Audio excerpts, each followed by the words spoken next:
as we kind of get through the finals, it'll be good to get back on the floor to play a game.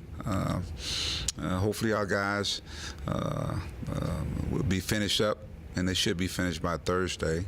And hopefully come out and put together the second half of the Savannah State game is what we're looking for, and hopefully for 40 minutes.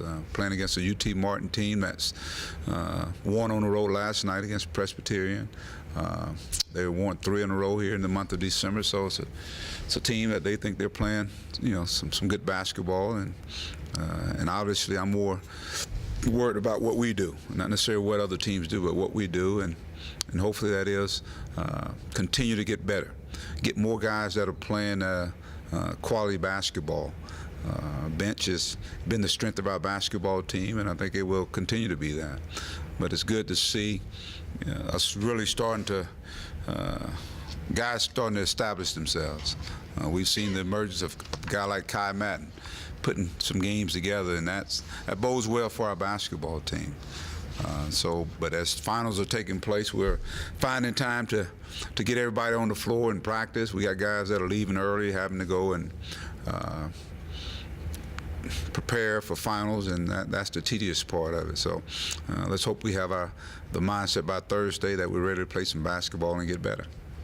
Coach, how tough was that to have that time off and have different guys coming in and working exams in? Well, it is what it is. It's that time of year, and we're not the only school that goes through it. That's part of the student-athlete experience. Knowing how to juggle, knowing how to prepare yourself for what you actually come here to do is get an education. So it's interesting to see how some guys are attacking it, and I've been impressed, especially with our young guys. I think they've kind of staying to the script and doing what they're supposed to do. Those guys are really doing a good job in the classroom. They've had a good semester, and it'd be nice to see them finish up well. You say young guys, don't like the freshmen. Well, the freshmen, sophomores, and I think even with the seniors, we got a lot of seniors that are getting ready to graduate. 5 seniors that are in position to graduate, along with a guy, let's say, like Landis. He's in position to graduate. So I think this group here is they're doing it off the floor, and hopefully it's going to be a continuous on the floor. You've had quality practices under the circumstances? They off Sunday. We came in Saturday. I guess we came in Saturday. They were off Sunday, so we practiced yesterday, and that probably the first 15-20 minutes there's going to be a little rustiness. So we get that out of the system, and then of course we get after it a little bit. So we'll get more into it today. Coach, are you afraid of that long break? I know it's a week, but you guys had some good momentum, good confidence going. Now with that week before you guys play again, are you afraid that week off would break that momentum? No, not afraid. No, I just got to get creative, I guess. I got to create some situations that are hopefully going to get us closer to game situations and make it where the practices are very interesting. They're challenging, but they're interesting, and they're having fun. I think that's what you're going to eventually see with this team is as they play and they take their practice to the games, it's going to be a team that's going to have fun in the games. Hey, Mike, do you feel like Kai is still a pass-first guy? I was looking back at some comments he made earlier in the year, and he said he always thinks himself as a pass-first guy. Is he a pass-first guy who just picked up the scoring? I think he plays the game the right way. He plays to win. I mean, he wants to get other guys going, get those guys going. But there are going to be times where he's going to be open, and it's good to see him be a lot more assertive because there are some times where he's going to be, whether it be an open floor in a half-court setting, where he's going to have the advantage over whoever's guarding him. And the key is to make the good decision. You take what the defense gives you. That's what I like about Kai at this point in time. He's taking what the defense gives him, and if they don't guard him, then he's stepping up and making shots. Infield started very strong this year. He's kind of struggled lately. So are we just talking about a shooter that's in a slump, or is there something he's got to do better? He just got to go ahead, and he's having good practices, so he just got to bring his practice to the game. I think that's going to be a big key for him. Early on he was starting, and he was playing, quite a few bit minutes, and but that's not all Anthony does. And I think if you watch him, he's taking charges. He's really getting engaged on defense, and I don't worry about him shooting the ball. He's going to make shots for us. I know he'll make shots for us. You remember, this guy was a sophomore. He was a freshman last year, so he's learning as well. And with a shooter, it's all about the confidence and seeing that ball go through the hole. But I'm worried about Anthony. I think Anthony's going to be fine. As you prepare for SEC play, what are some of the things that you're looking for from your team? Well, I just want us to continue to play efficient basketball, get more guys playing well. I mean, you look at the level of some of the guys that are playing now. Some guys are starting to emerge. And let's say Alandis Harris. I mean, he's proven that, obviously he can be an impact, at this level. Kai's starting to play well. Bobby's being pretty consistent. Moses is giving us some great minutes coming off the bench. I think Fred has been really solid. I mean, he's playing with a lot more confidence. When people leave him open, he's knocking shots down and he's causing some havoc on defense. Kiko, we know what he's going to bring energy each and every game. Ricky Scott, we're starting to see now Ricky really play like a senior, like a senior should play, and I think that's going to be big for our basketball team. When you talk about the Cody, the other night I thought that once he got out of foul trouble, he kind of imposed his will on the game. He was getting every rebound. He was just doing all the little things that we've known Cody to do. A glue guy is what he is. So we're getting a lot of guys that are starting to play at a high level, and that's all that does is make us a better basketball team. And Michael too. Michael only played a half, but you look at the minutes he played, 13, 14. I don't know what it was, but it was quality minutes. And so the process is putting all this together, and as we have more guys that are playing well and playing the right way. Defensively, offensively, and I think some good things are taking place. We actually protected the rim the other night. I think we gave up 18 points in the second half versus what took place in the first half.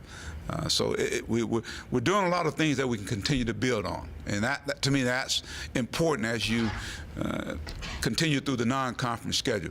Is you build on the things that you're doing well, and get better at the things you're not doing well. Coach, you're accustomed to working throughout the holidays. I mean, this is nothing new to you. Yes. On a personal level, what does this time of year mean for you personally? When you get a chance to have that week-long break, what does this time of year mean to you? Are you talking about the holidays, just actually getting enough time to spend a little bit of time with your family? I mean, if you're going to do that. I'm not a Scrooge now, if you're going to tell me that now. You call him a Scrooge. No, it's a time of, when you think about, giving and not only that, family, and just a time to reflect as well. I think more importantly, and so even with our basketball team, we do a lot of things together before the guys actually get a chance to go home for a few days, and we'll bring them back on Christmas Day. They'll get about 3 days off, and then we'll come back Christmas Day. So we won't get totally away from it, but I think it'll give them a chance to go home and spend time with the family and reflect. And it's about giving. I think that's what this. When you talk about Christmas, the holiday spirit, it's a lot of joy that takes place, and what better way to do it than to be playing some good basketball during this particular time of the year. I think he's smart, Moses, because it seems like the last 4 or 5 games. He wants to play. He's been showing this in practice. I think just the competition between he and Bobby and all our forwards. And it's our practice, as I said, our practices are rough, man. It's like war in practice. And so can you imagine a guy getting a chance to go and showcase it in a game? And I think he's taking advantage of that. And what he brings to the table is something we certainly need. A big, strong body that he's got a great pair of hands. Seems like he gets every rebound close to him. He protects the rim. He's getting better at catching the ball and finishing. He's had nice touch at the free throw line as well. His presence is very evident out there, and I think he starts with the mindset of I'm going out defensively, get after it, and just play hard. So that it gives us, again, a guy's size that's a rim protector, a rebounder, and now, you know, when you talk about a team that's pressuring the ball out front, you got somebody back there that's protecting the rim. That's big. That's big in what we do. Back to Tennessee Martin's got a player from Little Rock, Miles Taylor. I don't know how familiar. I guess he was OVC freshman year and he's come back from a knee injury last year. What do you know about him? Well, if I'm not mistaken, I think he played with Bobby. Yeah, if I'm not mistaken, I think he may have. I don't know if he was there when I first got there. I think he was leaving out and with Tennessee Martin. He was a good high school player, so I'm sure this game here means the world to him to have a chance to come back and play against the Razorbacks. So he's leading them. Is that Miles Taylor? Yeah. He's leading them in scoring. He's leading them in rebounding. And so, as you say, he was a freshman of the year in that league. So that tells you he's a quality player. Yeah, he was a sophomore last year, and I think he was on OVC, so he's been a pretty impactful player. Well, he's leading them in, I think, scoring and rebounding. So that tells you, they got balanced scoring. They got 4 guys in double figures, and they played some teams. They played Vegas. I think they played Wyoming on the road. They played at Colorado. So they won't come in here intimidated at all. And they've won 3 in a row. Just won on the road last night. Coach, ESPN has you guys, the bracketologists, has you guys in the tournament as an 11 seed. I know fans are going crazy about that, but do you not even pay attention to any of that stuff? Or, I mean, what are your thoughts on that overall? We're in December and they have you picked to be in the tournament. I'm worried about practice today, right now. That's all. I don't worry about stuff like that. I'm more into what we're doing right now, and that's building this team so we can play some of our better basketball as we get into conference play. I think if we do what we're supposed to do, all those things will take care of themselves. And I know you guys, like hearing me saying it, but I'm a day-to-day guy. That's what I am. Week-to-week guy, I mean game to game. So the most important game on our schedule right now is going to be Tennessee Martin. Once we get to conference play, then it's one game at a time. And obviously the most important thing is taking care of your home court and finding ways to go out on the road and win. And if you do what you're supposed to do, and that's why we want to play at a high level and play some of our better basketball in February and on into March, and hopefully that takes you into March Madness. So that's how I answer that question. I can't see that far down the road.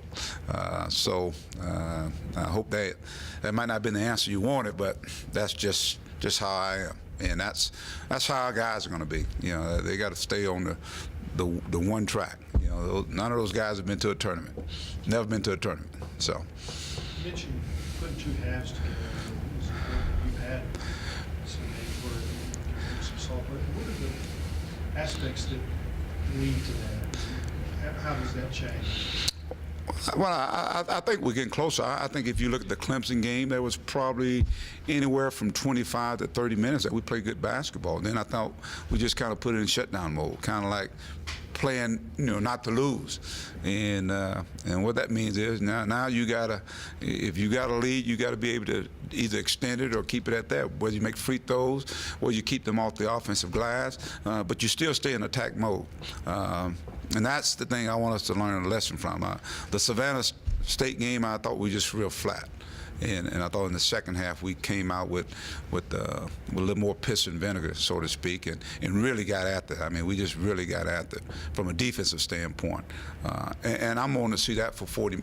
I want to see that for 40 minutes. And with this type of team, with the depth that we have, those guys coming off can give us some great energy, some great minutes. So just putting it all together, just getting more cylinders clicking. That's what we're trying to do right now. A couple more questions. You hoping for Mardrakus to maybe make a move in practice and show you that he deserves to get back in the playing rotation? How's he doing? We're still working on that. That's a day-to-day process. I mean, it's competitive out there, Bob. It's really competitive. So he'll have a chance to be in the game and see if he can carry on from there.